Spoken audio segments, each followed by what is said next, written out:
नमस्कार। मैं डॉक्टर गोविंद पांडे प्रेम आपके समक्ष प्रस्तुत करता हूँ मेरी दो कविताएं। ये कविताएं मेरी पुस्तक वर्तमान के आर पार के माध्यम से प्रकाशित हुई। तो पहली रचना प्रस्तुत है इतिहास लिख गया। अविस्मरणीय स्मृति है इतिहास के पन्नों में, सिंह सी क्रूरता प्रकृति ने ललकारा। अविस्मरणीय स्मृति है इतिहास के पन्नों में, सिंह सी क्रूरता प्रकृति ने ललकारा। जहां आदमी रहते थे कहीं कभी, वहां भूचाल हुआ, शरीर के टुकड़े टुकड़े हो गए, बस्तियां उजड़ गईं और खंडहरों में इतिहास लिख गया।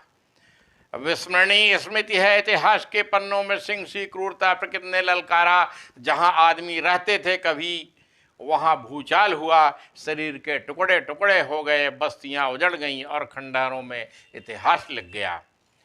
प्रलयंकारी ज्वार भाटे को देखकर रोंगटे खड़े हो गए, लोग चुपचाप सो गए, लेकिन मैं और आप शब्द बनकर अपने घरों से केवल तमाशा देखते रह गए।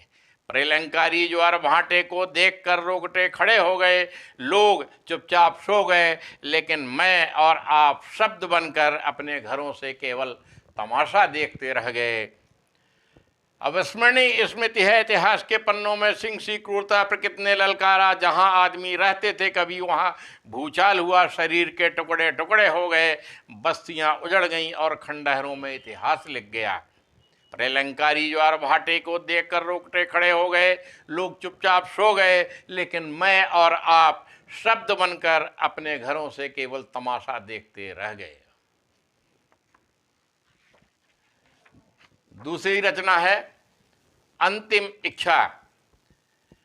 मैंने उससे अभी तक कोई आग्रह नहीं किया जिसने धरती और गगन को बनाया है।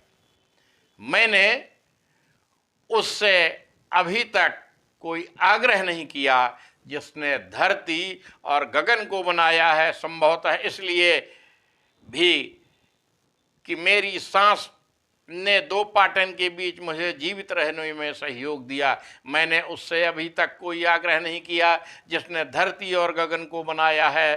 संभवतः इसलिए भी कि मेरी सांस ने दो पाटन के बीच मुझे जीवित रहने में सहयोग दिया।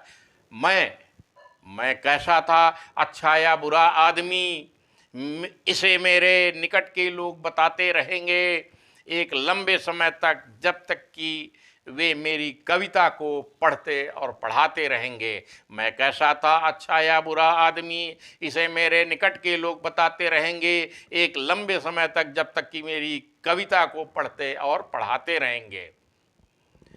सो मैं सच बोल रहा हूँ या झूठ, परंतु इच्छा यही है कि धरती पर स्वर्ग उतर आए, कि धरती पर स्वर्ग उतर आए। पथों पर भटकने वाले यात्री संभल जाएं, प्रतिदिन की बढ़ती ईर्ष्या और युद्ध सदा सदा के लिए समाप्त हो जाए।